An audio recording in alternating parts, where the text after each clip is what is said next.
ማስመሰል አይጠበቅብህም። በዛው ቀጥል። አላስመሰልኩም፣ በብዙም አላስመሰልኩም። እናቴን የወለደችን የምወዳት እናቴን አመዳም ብለው ስለተናገሩ የሆነችውን የተናገርኩት። ወተት ነጭ ነው ቢሉት ይከፋል። ምንድነው የሚናገሩት? እናቴ እርሶ እንደሚናገሩት አይነት ሰው አይደለች። እናቴ የቆንጆ ቆንጆ ናት። አይ ወንደሰ፣ አዎ ለአንተ፣ ለተቀረው ማህበረሰብ ግን አይደለችም። ስማ፣ እናትህን ከቁም ስለማይቆጥራት እድርና ቁም ውስጥ እንኳ የለችም። እኔ የምልህ እናቴ የሞተች እንደው ማን ነው የሚቀብርልኝ? እድር ነው ወይስ መዘጋጃ? ከዚች በኋላ አንዲት ቃል ስለ እናቴ መጥፎ ነገር ቢናገሩ እችን ጉሮሮት ነው ሲጠርግ ነገር ምን? አዎ ሲጣ አድርጌ ነው የምገልሽ።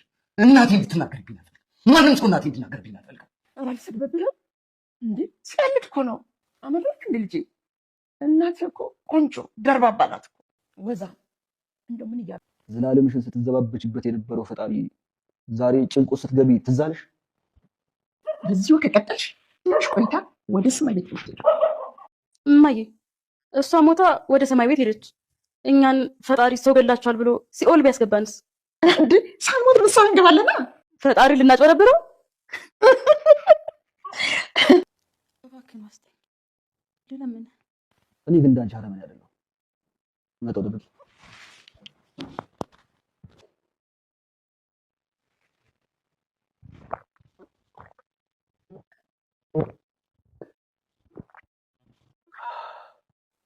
እኔ ተጠምቼ ከጉሮሮ ውሃ ወረደልህ። ያንቺ እንደወረደልሽ አሳውሽ ዓለም ላሰራ ያስቀመጠችው ምግብ ጥርግ አድርገሽ ስትበይ ነበር። እዚህ ነው እንዴ ማዬ? ቆንጆ እንቁላል ሰርቼ ይሏታል። ታጠቡና ይበላል።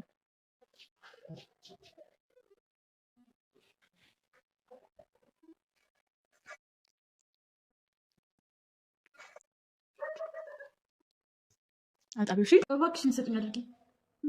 እባክህ ልጄ፣ ለልጄ ወስጣት እባክህ፣ ያምል ለምን? ዓለም አቤት። ውሃ ይዘሽላቸው ነኝ። ኮሽን ልጃቸው እንዳትጫቸው። ድፊው ያለማጋጭ አለ ምን እድሜ ላንቺ ባለሀብት ሊሆን ነው እና ቆንጆ ቤት ገዝቼ የቤቴ ንግስት ላድርግሽ በማለት ጥያቄ ያቀረበ። ዓለምን በዚህ ሰዓት እናቴና አሰሬ ናቸው ፍቅረኛዬም ጓደኛዬም ሁሉ ነገሬም በምትልበት ሰዓት እኔንም ብለሽ ግን ሌላ ሰው ብታገቢ አንቺንም ሆነ ያገባሽውን ሰው እዚህ አምጥቼ ማገቻ ቦታ ነው የማሰቃያችሁ በማለት ማስጠንቀቂያ ሰጠ። ይሁዲትም አሁንም እጆቿና እግሮቿ እንደታሰሩ እዛው ማገቻ ቦታ ትገኛለች።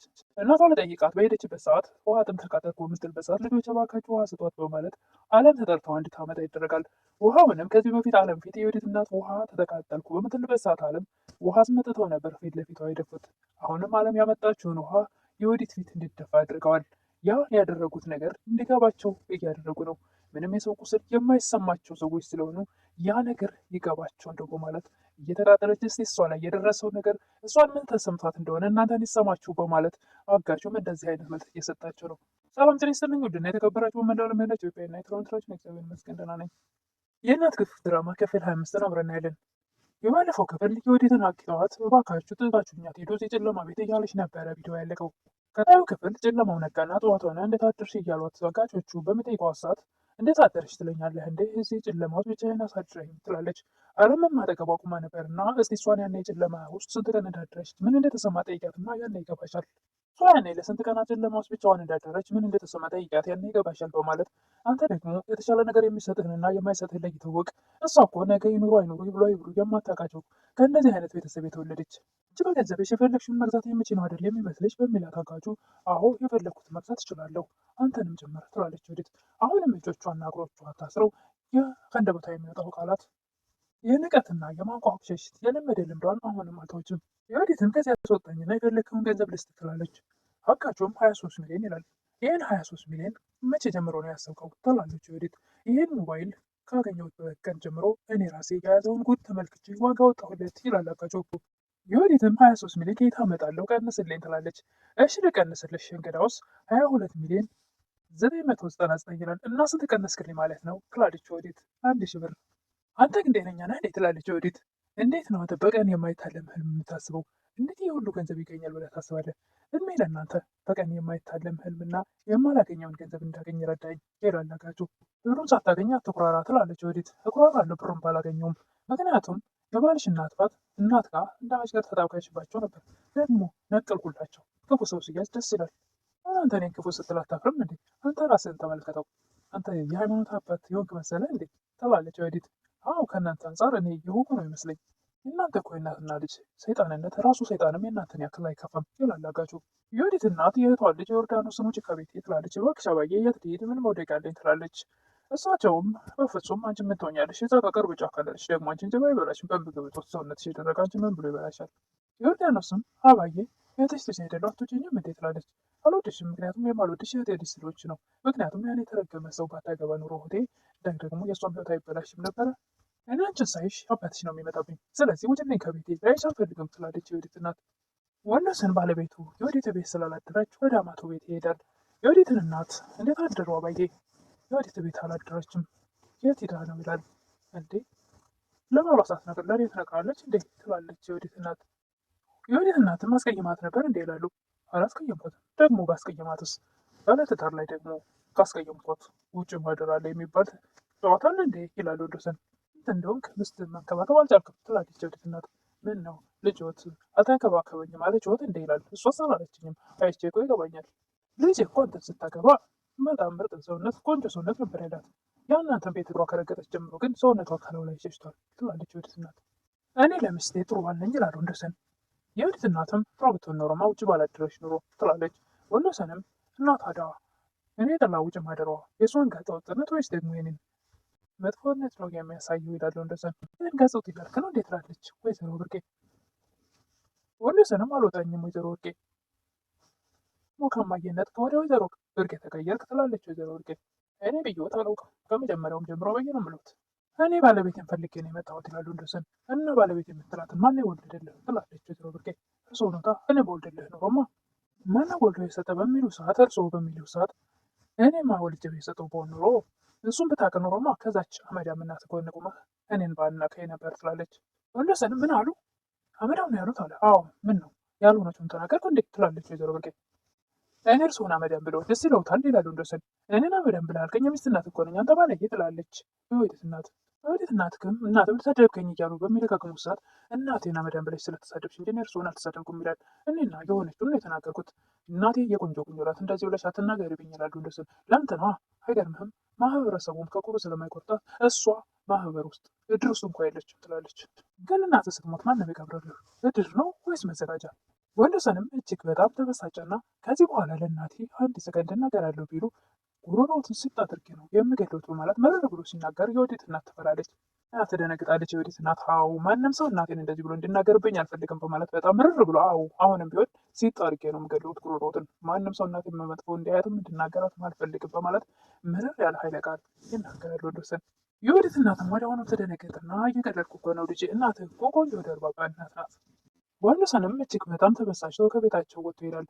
የዮዲት እናትም ፀሐይን ተጣጣ እኔ የምልሽ ፀሐይ፣ ይሄ አመዳም ልጅ የዮዲት ቤት አላደረችም እያለ ነው፣ የት እንደሄደች ታውቂያለሽ እንዴ? ይላሉ። ኧረ እኔ አላውቀውም ትላለች ፀሐይ። ደግሞ ድሮስ አንቺ የምታውቂያለሽ? አንቺ መጠየቄ ድሮም አንቺ የምታውቂው ልብሱ ጸዳ ወጡ አረራራረ ነው እንጂ ሌላ ምን ልታውቂ ትችያለሽ? ትላለች። እውነት ነው፣ እሱን ብቻ ነው የማውቀው ነገሩ።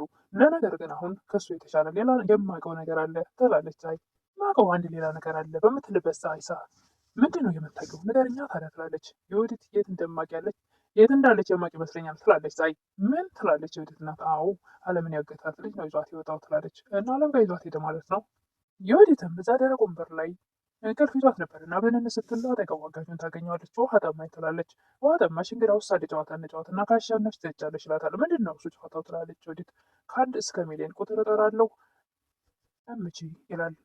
ግምቱን ከቻልሽው እና ካወቅሽው ውሃን ትጠጫለች፣ ካልሆነ ግን እያመረሽ ይቀራል። ዮዲትም ቁጥሩን መገመት አልቻለችም እና ኧረ እባክህ እኔ አንተ እየጠራውን ቁጥር መገመት አልቻልኩም እና እባክህ ፈጣሪን ፍራ ትላለች። ኧረ እባክሽ የፈጣሪ ስም በአንቺ አፍ ሲጠራ ትንሽ አይከብድም? እድሜ ልክሽን ስትዘባበችበት የኖርሽውን ፈጣሪሽን ዛሬ ችግሩ ስትገቢ ትዝ አለሽ እንዴ? አጋቹም ከእናቷ ጋር ሆና የወንዶሰን እናትን ሲያደርጓት የነበረውን በቪዲዮ እያሳያት ከቀጠልሽ በትንሽ ጊዜ ውስጥ ወደ ሰማይ ትሄዳለች እያለች እናቷ ዮዲትም እኔ የምልሽ እሷን ገለን ፈጣሪ እኛን አይጠይቀንም እንዴ በምትለው እሱን እያንዳንዱን እያሳያት እያሸማቀቃት ነበር፣ እዛው እጆቿንና እግሮቿን እንዳሰረ። ዮዲት ውሃ ማለቷን እንቀጥላለች። ሰውየውም እሺ ብሎ ሄድና ውሃውን ቀርቶ አምጥቶ ፊቷ ላይ ራሱ ግጥም አድርጎ ይጠጣዋል። እኔ ለዚህ ውሃ ተቃጥዬ አንተ ከጉሮሮ ወረደልህ ትላለች ዮዲት። አንቺ እንደወረደ ያለሽ ሁሉ እኔም ያወርድልኛል። አሊያም ላሰሪዋ ምግብ ሰርታ ስትሰጣት አንቺ ጥርቅ አድርገሽ እንደበላሽ ሁሉ እያለ ያደረገችውን እያንዳንዱ እያሳየ እያስታወሳት ብዙ አታማሪ የእጅሽን ያገኘሽው ብሎ ጥሯት ይሄዳል። ዮርዳኖስ ውጭ ተብላ ከቤት ስትወጣ ፀሐይን ግቢ ውስጥ ታገኛታለች። እምቢ አለችሽ እንዴ? ቆይ ዘመዶ አይደለች? ቆይ እንዴት ነው መጨከሩን የምትሉበት ትላለች ፀሐይ። ዘመድ አይደከመንች እንዴት ነው እንደዚህ የምታደርግ ትላለች። አዎ ግን አባቴን ስለምጠላው ነው እኔንም የምጠላኝ፣ በእሱ አይን ነው የምታይኝ። ምክንያቱም አባዬ እናቴን እንዳገባ አትፈልግም ነበር። ከሱም አልፎ ደግሞ ዋናው ጥፋቱ ድሃ መሆኑ ነው። ድሃ ስለሆነን አትፈልገንም። እሻን ወደ ልትሄጂ ነው ትላለች ፀሐይ። እኔ አላውቅም ብቻ አላውቅም፣ ፈጣሪ አለ ጥሩ እንደማይጥለኝ አምናለሁ ትላለች ዮርዳኖስ። ምን ያጋ ገንዘብ አለኝ ለትንሽ ጊዜ ለሆቴል ሊሆን ይችላል ላበድርሽ ትላለች። ዮርዳኖስም በጣም አመሰግናለሁ እሺ አንቺ ዘመድ ብትሆኝ እንደ ደስ ባለኝ ነበረ፣ ብሩን ግን አልፈልገውም እሺ ትላለች። እንዲህ ለሆቴል እኮ ይሆን ይችላል ብዬ ነው ትላለች ፀሐይ። ችግር የለውም ደግሞ ማግኘት አይቀርም። ወንደሰንም ወደ ቤት ተመልሶ እናቱን እናቴ እስካሁን አልመጣችም ይሄድ ይችላል። አይ እናቷ ቤት አድራ ይሆናል ትላለች ምስኪኗ እናት። ረዛ ነበርኩኝ ያለችም አሉ ያላሉ ወንደሰን። አንተ አትጨነቅ ልጄ ምንም አትሆንም፣ እሷ ጠንካራ ሰው ናት አይበላትም። ድንገት እንኳን ቢያት ፈርቷት ይሮጣል ይላሉ ማዘር። ወንደሰንም ስለ እሷ ብቻ መች ተጨነቁ፣ ልጄ ግን ምንም እንዲሆን አልፈልግም፣ ቆዳ ውስጥ ያለው ልጄ ምንም እንዲሆን አልፈልግም ይላሉ ወንደሰን። ችግር የለውም ልጅህ ካለ እንግዲህ የት ይሄዳል ታገኘዋለህ ይላሉ። ካለ ትያለሽ ማርገዟ ጠራለች እንዴ እናቴ ይላል። ይህ እኮ በገንዘብ ላይ የማታደርገው ነገር የለም ይላሉ ምስኪኗ እናት። በፍጹም እናቴ እባክሽ እናቴ ይህ ልጅ ተወልዶ ከአንቺ ጋር ሲጫወት ማየት